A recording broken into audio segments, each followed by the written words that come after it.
I remember those days when writing code was something which is very important. What happened then when you entered Google, and how did your relationship with AI tools actually develop?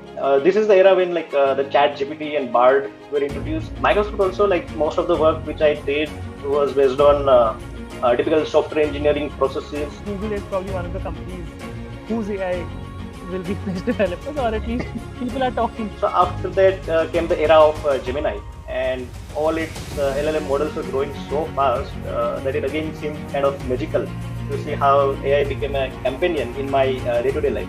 So AI may be helpful in some of the areas, but may not understand the domain or the whole context around the feature, like an user's mindset. Prompt engineering itself is becoming it's becoming a field. You can answer within limitations of what you can reveal. But Right. Neha is asking that how does Google upskill its engineering teams to stay ahead in integrating new AI capabilities? What percentage of code is AI written, and on what percentage is like your own code? I'll take that insight that AI is actually writing good front end, right? At Google, Yes. let's say there are founders who are right now about to build engineering teams. How Mhm. should they be thinking about AI integration? Yeah, we've actually seen that, right? AI deleting databases, production Yes. databases. That was a Replit case, which became Yes. very famous. Yes.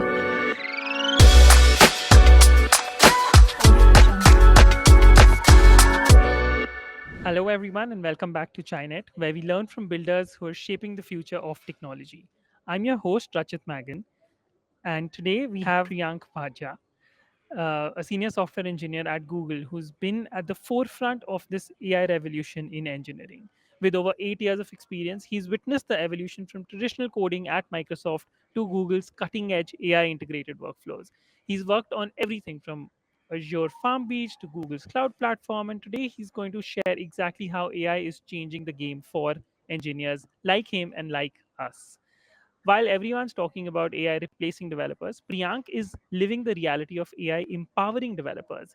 At Google, engineers are achieving 37% code completion rates with AI tools. But more importantly, they're solving problems they could never solve before with the speed they're solving today.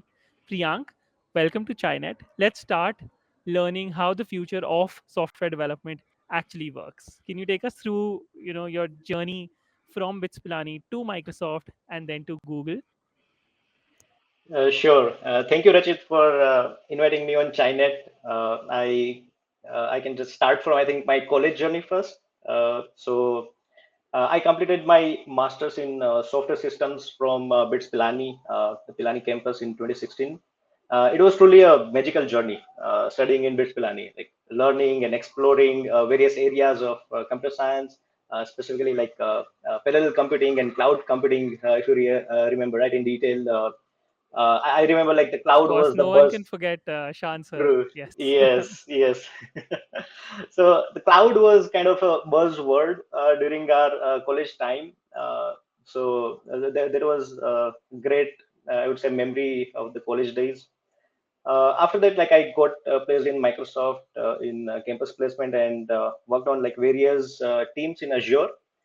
Specifically, I worked on building the first party service, Azure Farmbits, which is kind of now known as Azure Data Manager for Agriculture. So this was my first experience as a software engineer to build a first party cloud service from scratch. Right. This was like very important from a learning perspective because like if you see, we had seen the issues with IAS product which was existing earlier, and a lot of problems we were facing with them. So we built a scalable platform as a service, like a PaaS solution for the farm bits, which was like much faster in execution than IS. So I had worked on designing like many services, weather service, sensor service, etc., which I remember. So this helped me understand like how scalable cloud services built. This is the era like in which we used to write all codes by ourselves, right? Taking pride in writing code which compiles in like the first Go itself and Right. follows the industry standards, right? Yeah, it's I remember those days when writing code was something which is very important. True, But true. then slowly in the last 2 to 3 years, the whole AI tool. Then I think that was probably your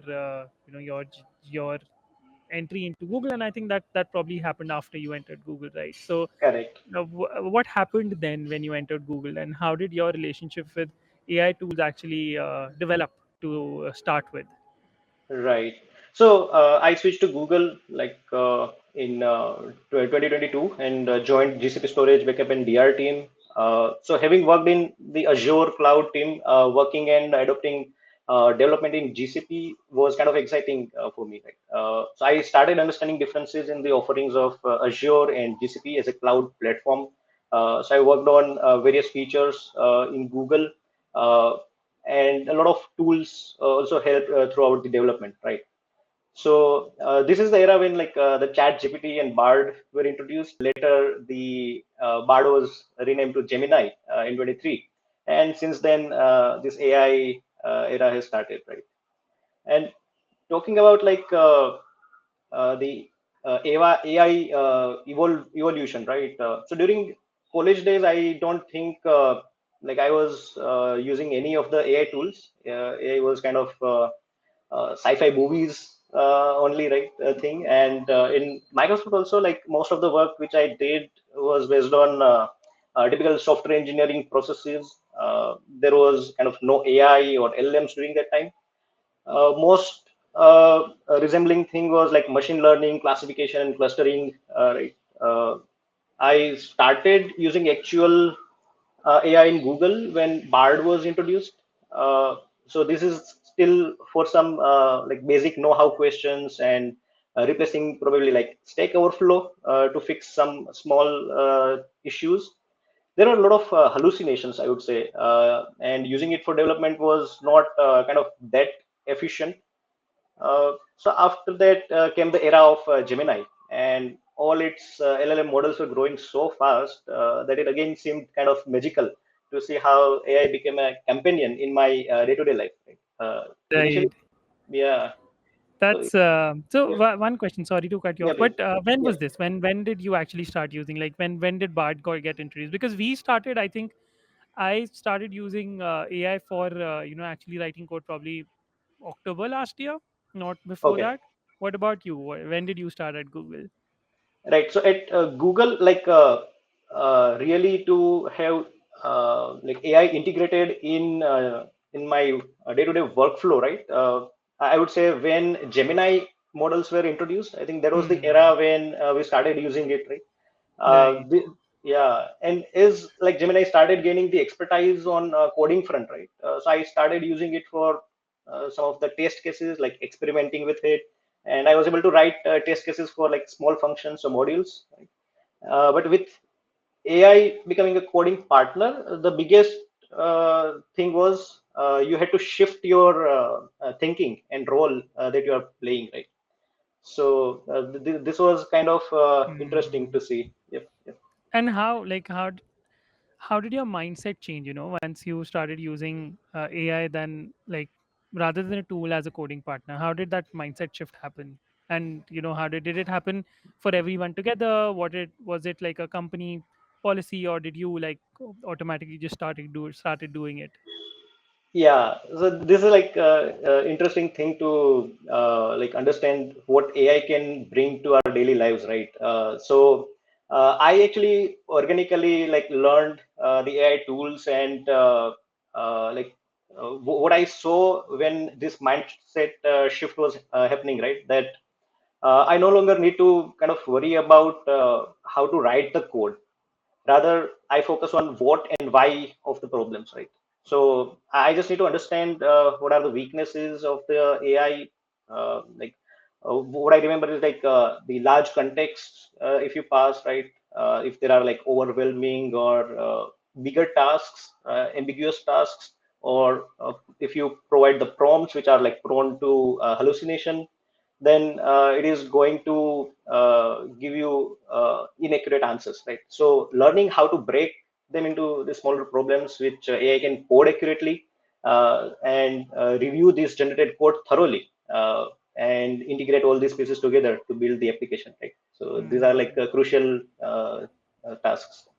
Right. True. And there's one thing for our listeners that and what we have been discussing earlier is that AI will replace developers, right? But Google is probably one of the companies whose AI will replace developers, or at least people are talking that that the AI will replace developers. You're actually working there, right? So, what is the reality? Are you, do you think do you think AI will replace developers? And what's happening inside? Are you coding less or coding differently? Like, what are the, give us some inside scoop.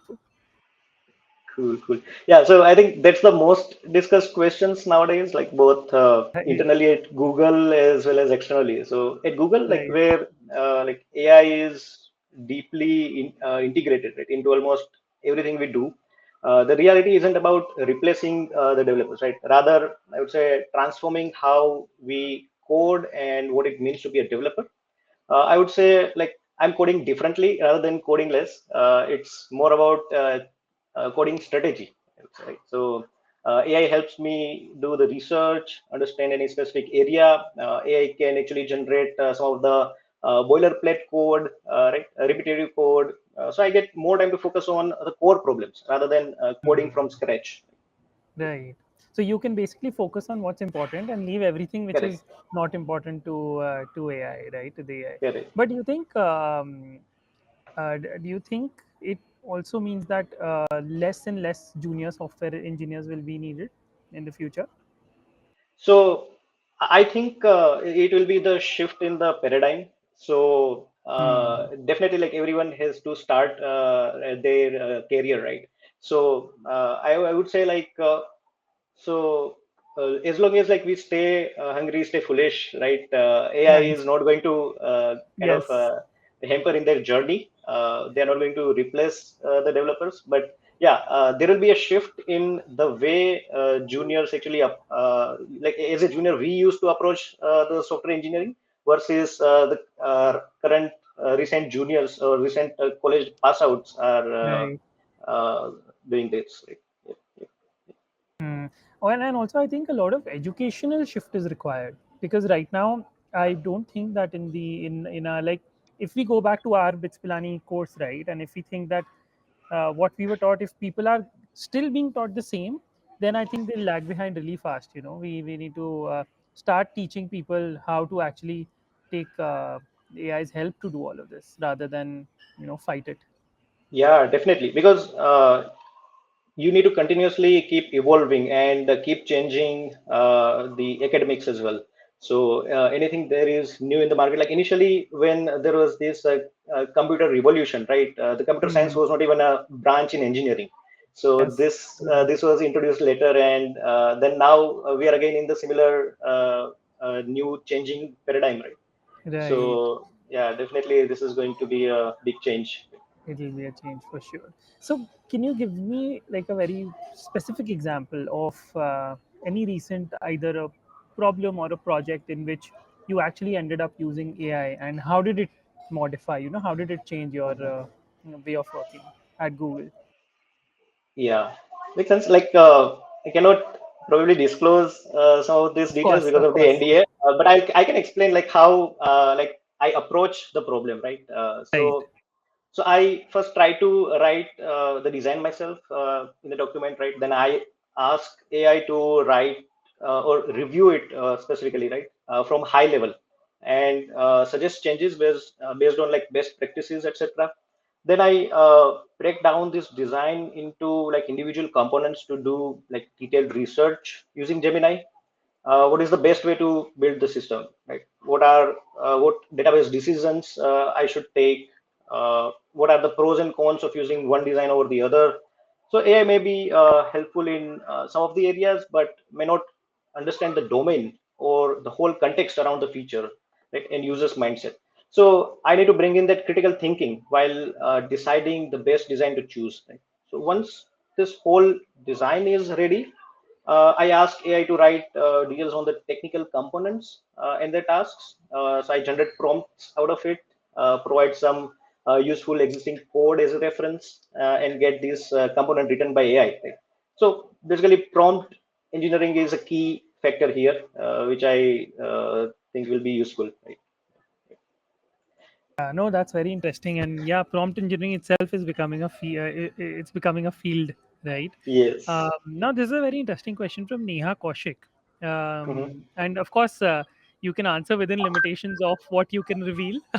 But Right. Neha is asking that how does Google upskill its engineering teams to stay ahead in integrating new AI capabilities?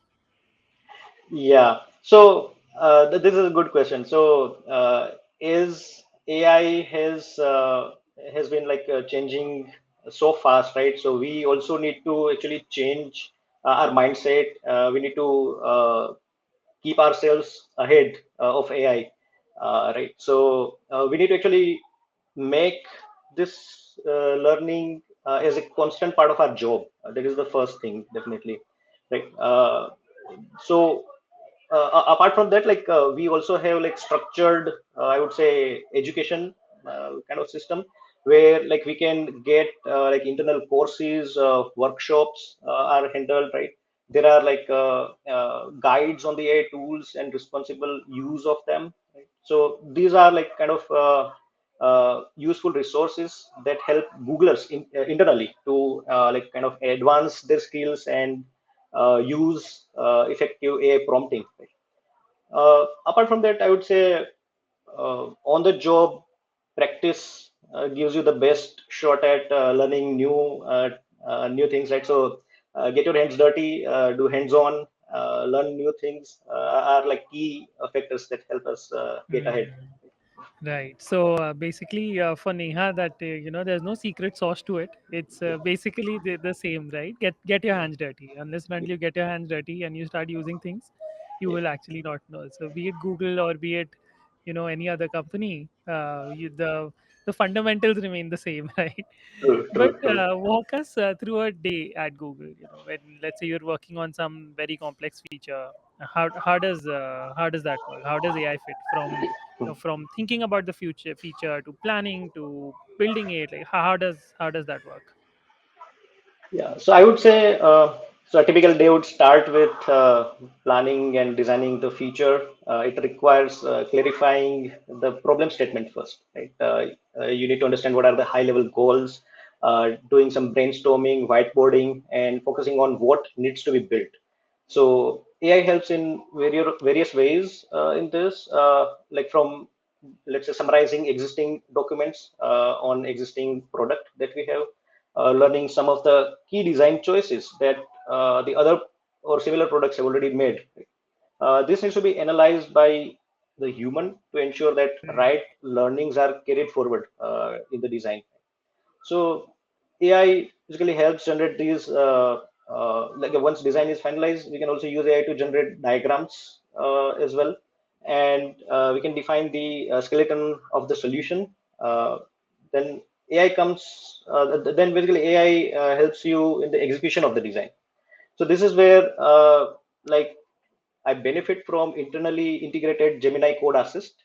This is the tool that is offered by Google, and it is integrated with Google's internal code repository. So it helps me write some of the code through pair programming using AI. I need to clearly define the tasks, though, in technical terms, and keep this AI generated code again and again reviewing and refining. Otherwise, there can be hallucinations, then there can be some edge cases missed, right?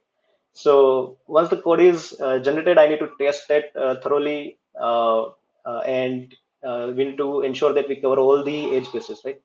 And Mhm. AI helps write unit tests as well in this. Hmm. Yep, yep.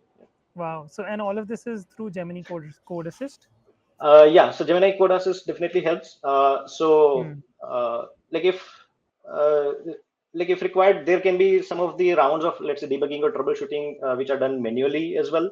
Uh, right. So most of the things in small parts, I would say, helps.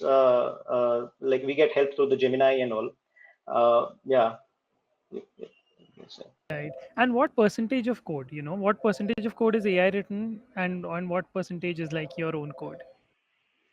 yeah. So, uh, yeah, true. Like, so the numbers that we see in public, right? These are kind of generic numbers throughout the company.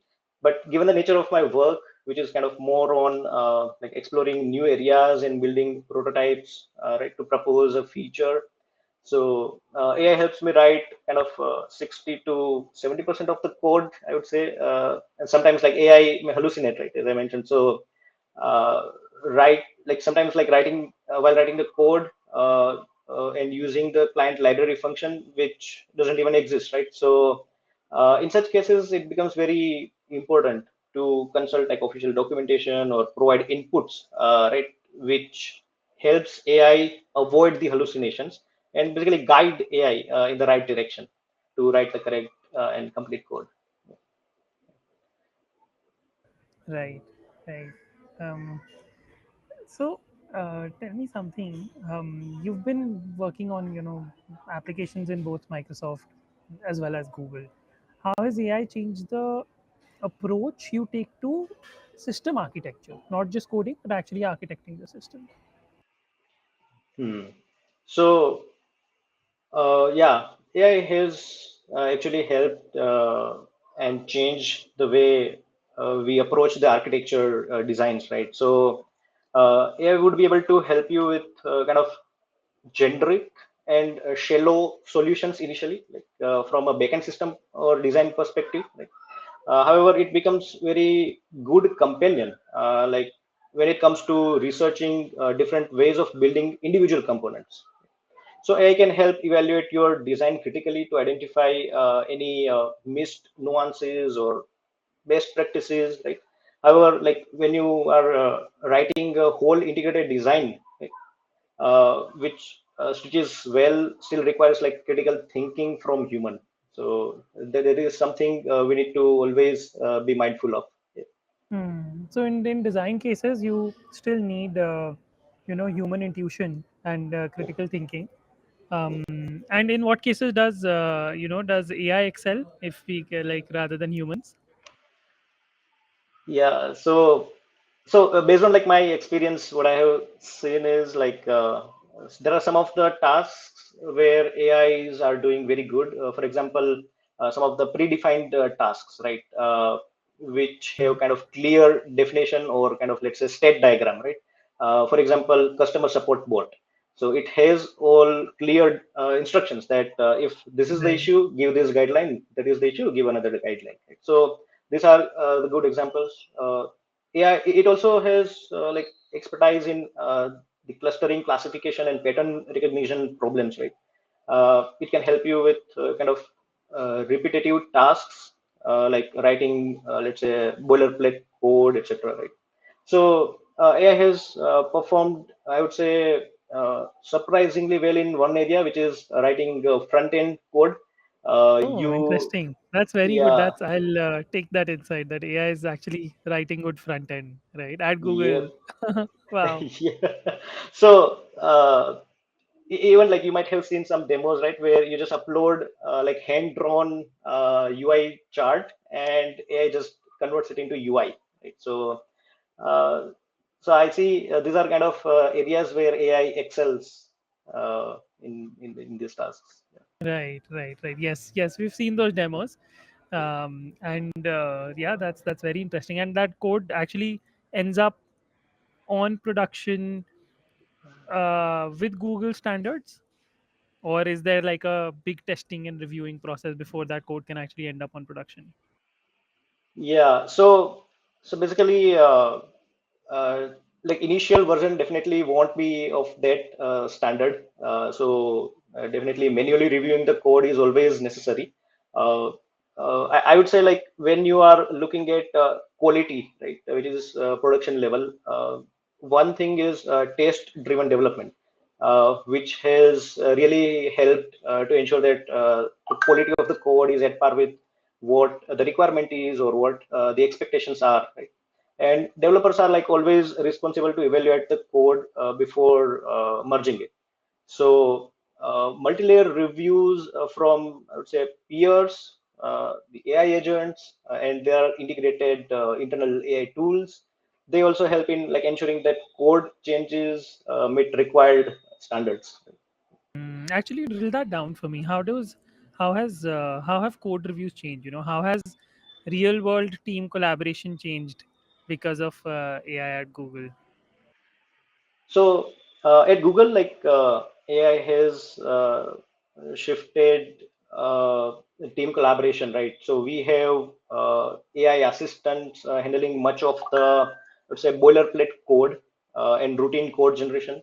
So this frees up engineers from more complex for more complex problem solving, right? And code reviews haven't fundamentally changed in a process. Right? Is like it is the same rigorous standards of like human oversight from peers, like code owners, and language experts are definitely needed in reviewing process. However, like focus of the review is actually changing from like catching simple syntax errors to kind of validating the logic, right? From a security perspective, and you also need to have like well integrated code, because the AI generated component, you never know whether it will integrate well. Right? So we need to ensure all these things. So to handle these things are like very crucial. Yes. Fair enough. So, since we're running out of time, I'll I quickly want to ask you a couple of questions, and those are specifically, for your in terms of your advice, and Okay. I'll ask your advice for different perspectives because our listeners are, we have founders, we have developers. So let's start with developers. Let's say there are developers who are right now working in different companies. They their CTO must have said that, okay, start using AI, but that's it, right? No one knows what does start using AI mean. So what would be your recommended approach? Yeah. So in this case, like I would say, we should definitely focus on using AI, but like instead of just directly jumping on the tools, it's better to have a right mindset and culture in place, right? So basically, we need to ensure that people are learning the AI tools. We cannot assume that there are tools out there and people will just start using them. Right? So there should be like kind of learning session, sharing knowledge, also how prompt engineering works for one versus the other totally depends on the use cases and domain knowledge, right? So sharing which kind of prompt engineering works in one scenario and doesn't work in another scenario is becomes very critical, right? So learning these things are really interesting. Hmm. And what about startup founders? Let's say there are founders who are right now about to build engineering teams. How Mhm. should they be thinking about AI integration in their Yep. teams and workflows? So definitely, like we definitely need to ensure that we hire the engineers, right? First of all, based on their critical thinking and problem solving, these skills are kind of now more important than just knowing a specific coding language. So from day one, definitely need to establish a culture of rigorous code review, I would say, because all AI generated code must be checked by humans to maintain the high quality and security. So and I see that there is a value in building simple solutions which actually address the real world problem rather than just generating complex solutions using AI, right? I remember one example. Like recently, there was a news that a developer wrote just 47 lines of Python code. It was to summarize and classify the customer tickets using AI, right? And it was just hosted on as a paid service, and he made $2 million out of it. Yeah, So this is yeah, amazing to see. Yep. I've been seeing so many of these, these tweets there. People are making, millions of dollars through like Yep. 50 lines of code, 100 lines of code. I don't know what to make of it. Very honestly, I'm not sure how much of it is truth and how much of it is fact. True. But yeah, but I like, I hope it's all truth and people are actually doing that, and that's amazing. But looking 2 3 years ahead, right? What capabilities should developers be building apart from what you've told already, of course? Yep. So I think in next few years, right, we need to like specifically developers, right, need to master that the AI native architecture, learn how to design systems where AI is a core component and not just a tool, right? So, develop deep product and domain expertise, understanding that the user and the business goals, what are they, and right, and what are the key differentiator when AI handles more of the coding. Uh, One thing which I see that we need to go beyond basic prompts and learn advanced AI interactions. This includes skill like model tuning, creating complex AI workflows, and apart from that, what I see is like prioritizing learning about AI ethics and security will be kind of critical because you see in news, you see if you give AI a free hand, it can delete itself as well. Right? So, so we need to be very mindful of that. Yeah, we've actually seen that, right? AI deleting databases, production Yeah. databases. That was a Replit case, which became very Yes. famous. Yeah. Yeah. Right. Okay. Let's do a quick round of tips, which Okay. I would ask for our listeners. Um, I'll ask you five questions, and you just have to reply with the first thing which comes in your mind. So yeah, let's start. So the first one is best AI tool for debugging complex issues. Okay. Since I have used Gemini Code Assist, right, you can guide it through the problems. Yep. Right. Gemini Code Assist. And one Yeah. productivity hack using AI that every developer should know. So recently I used Gemini CLI, and in that, if you define like Gemini.md file in the root folder of your code, and you just need to provide what are your coding styles or naming conventions, etc. Right? So you don't need to ever worry about them. These are kind of Hmm. passed as a global context and saves a tons of time, right? You don't get all Amazing. those So the comments. MD files in Gemini CLI. Yeah, Right. yeah. Now, biggest time saver AI has given you personally. Yeah, I would say researching and quick prototyping. I leverage deep research of Gemini Hmm, for deep that. Yep. research. Fair enough. One thing which developers should not worry about, which AI cannot do. Mm, I would say doing laundry. No, jokes apart. But I think AI can still can't do the domain specific critical thinking, right? Basically on Hmm. trade-offs to design the right architecture. Right. Makes sense. Best resource for staying up to date with what's happening in the AI space. So I generally look for AI research blogs from leading companies. So if you need kind of a summarized version, right, you can also go through like Alpha Signal AI. I also find Medium articles resource pool. So these are the sources I generally use. Super, super. I'll share Yeah. the links. I think on our live session later for everyone else. Thank you so much, Priyank. This has been fascinating and very insightful. You've shown us that AI isn't replacing; it's actually creating a new breed of superpowered engineers who can solve bigger problems much faster. For everyone else, guys, that was Priyank, senior software engineer at Google ex Microsoft. He's showing us that the future of development isn't AI replacing humans. It's about humans working with AI. And yeah, I think that was very insightful. Thank you so much for joining us on ChaiNet, where, as you know, we learn from builders before the machines take over, or hopefully in this case before they become our best pair programmers. Thank you, Priyank. Have a wonderful day. Thank you for your time. Thank you so much, Rashid.